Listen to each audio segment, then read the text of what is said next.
Bueno, mi nombre es María Camila Ferrero y les hablaré un poco de lo que es la acústica. La acústica es una rama de la física que estudia el sonido. Esta es una ciencia que está dedicada a entender y comprender los diferentes fenómenos de producción, transmisión, control y recepción del sonido. La acústica define al sonido como una vibración, o sea, como la propagación de las ondas mecánicas.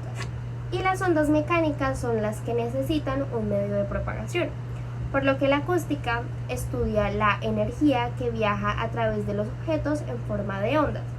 El sonido, en este caso, es una onda acústica, porque cuando gritamos se empujan las moléculas de aire una por una. Y para esto vamos a imaginarnos un ejemplo. Imagínense que tengo un palo que va hasta un botón en la luna. Si lo levanto, esperaríamos a que se presione instantáneamente. Sin embargo, no es así, porque la energía de levantar el palo viajará como una onda acústica y las moléculas se irán empujando una por una a la velocidad del sonido. Entonces se apretarían más o menos en un día. Digamos que una de las ramas más importantes para la medicina de la acústica es la acústica fisiológica, la cual estudia el funcionamiento pues, de lo que es el aparato auditivo, las enfermedades y pues, los diferentes trastornos que pueden ocurrirle.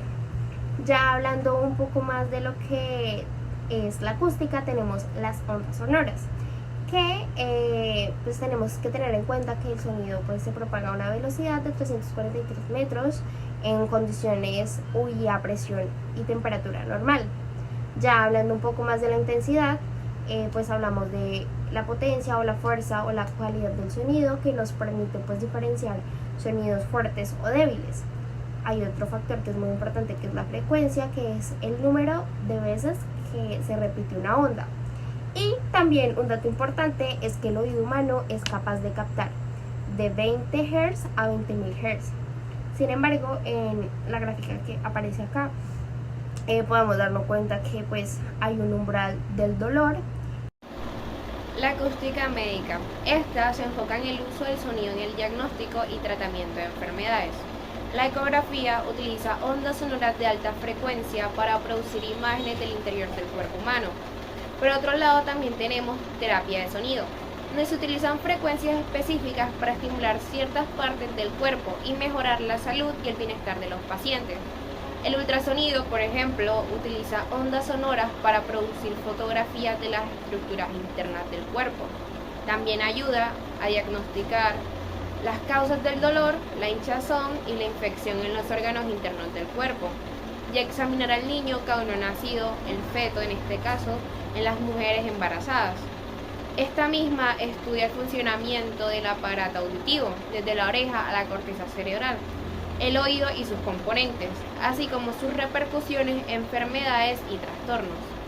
Ahora bien, recordemos uno de los inventos más importantes de esta época, el estetoscopio. El hombre descubrió la utilidad de escuchar los ruidos cardíacos y pulmonares de los enfermos para el diagnóstico de algunas enfermedades. Encontraron que la única forma posible para acceder a estos lugares consistía en apoyar directamente el oído sobre el tórax. En el año 1816, el médico francés René Théophile Jacinto Laennec atendió a una mujer obesa afectada por una gran enfermedad cardíaca. Laennec se dio cuenta de que tendría que poner su oído en el pecho de aquella mujer. ¿Qué hizo para solucionarlo? Construyó un pequeño instrumento recto realizado con hojas de papel enrollado.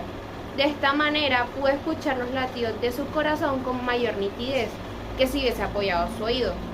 Con este invento, los médicos pudieron observar y describir numerosas enfermedades que se dieron en esta época, como los problemas respiratorios, la tuberculosis, la neumonía lobar, el neurotórax y el edema de pulmón, escuchando y clasificando los ruidos audibles a través de este instrumento.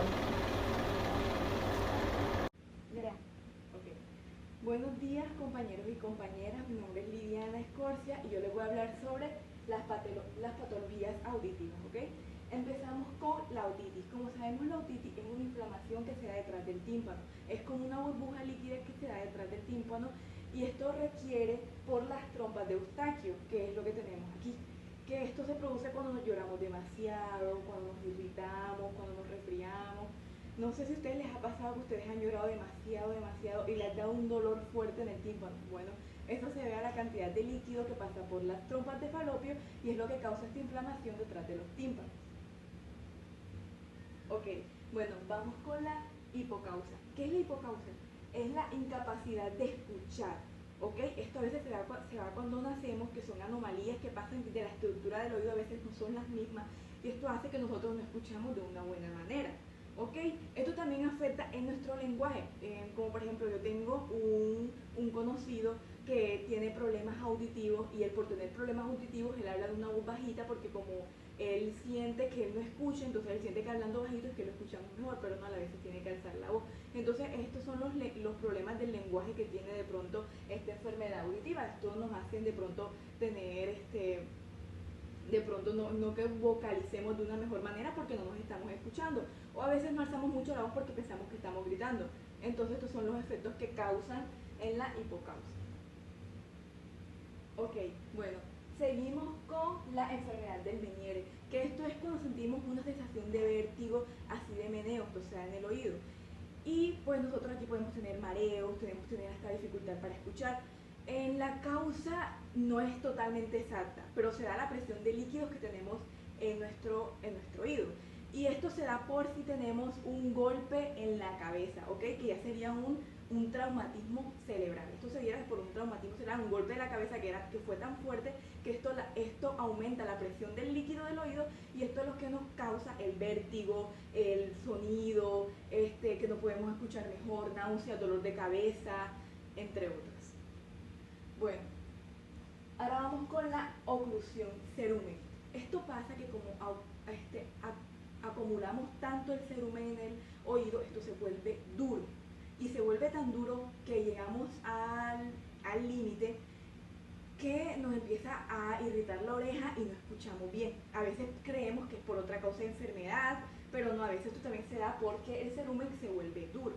Y ya, como sabemos, todo en exceso es malo.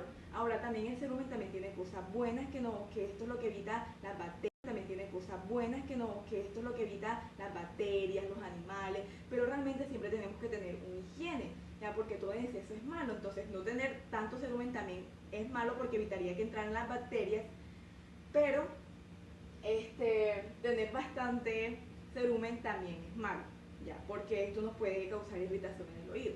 Ya. Entonces ya sabemos que todo en exceso es malo. Como ya sabemos, el oído es el órgano encargado de la audición, pero también es el encargado del equilibrio en nuestro cuerpo. Entre sus partes tenemos al oído externo, el cual está formado por el pabellón auricular o la aurícula, la cual es la parte externa del oído. También está el conducto auditivo externo, el cual es el conducto que conecta al oído externo con el oído interno o oído medio.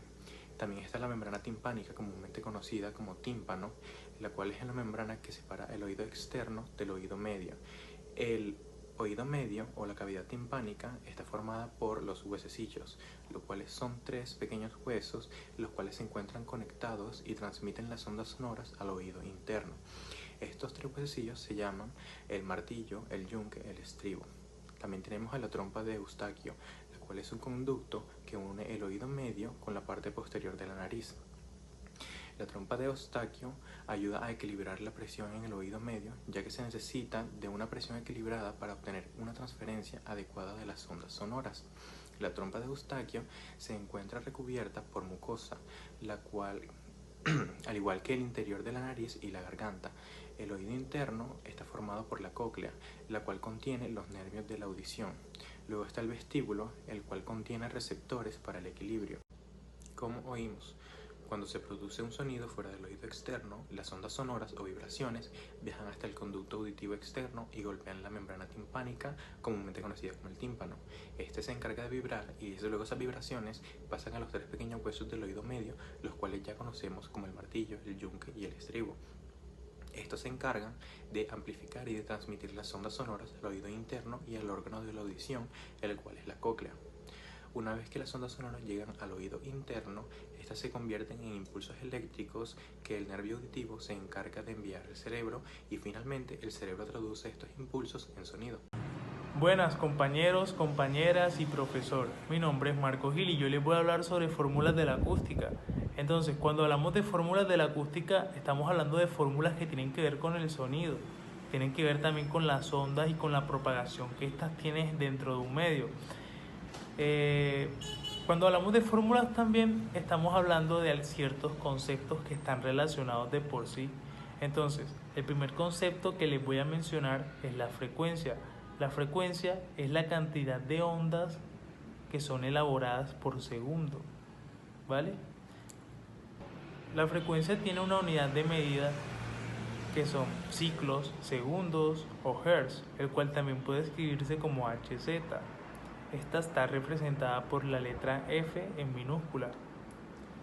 Bueno, ahora les voy a hablar sobre la longitud de onda. La longitud de onda es la distancia que hay entre dos montes o dos valles o dos máximos o dos comprensiones que están consecutivamente en una onda.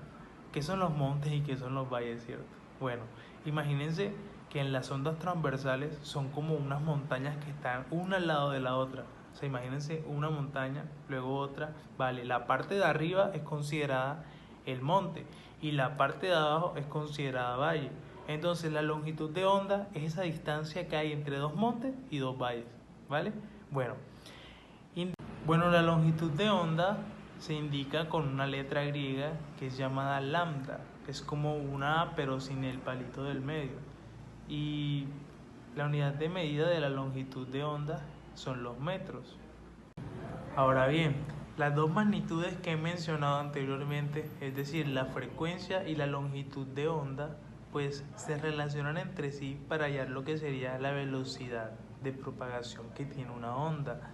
Entonces, la velocidad que tiene una onda se puede decir que es la relación que hay entre la frecuencia y la longitud de onda. Es decir, la longitud o la distancia que hay en el espacio dentro de una onda y también el tiempo en el que una onda se emplea para recorrer todo ese espacio. Bueno, ahora les hablaré sobre la potencia sonora. La potencia sonora es una energía que es irradiada por una fuente sonora por el tiempo y está transmitida en el aire. Bueno, ahora vamos a hablar sobre las fórmulas. Bueno, empezando por la fórmula de la frecuencia, pues sabemos que se indica con la letra F minúscula y la fórmula es 1 sobre TC, que vendría siendo el periodo o el tiempo por segundo, se mide en hertz. Luego vendría la longitud de onda, que es la que les había mencionado anteriormente, pero sin palito, o también este símbolo que sería escrito de manera griega, y es igual a la velocidad de propagación sobre la frecuencia, y esta pues se mide en metros. La velocidad del sonido, que vendría siendo la longitud por 1 sobre el periodo, o longitud sobre el periodo. Luego la potencia sonora, donde P vendría siendo la potencia sonora, E vendría siendo la energía y AT, que vendría siendo como el intervalo de tiempo. Pues P, o sea, la potencia sonora, se mide en vatios, E se mide en julios y AT se mide en segundos.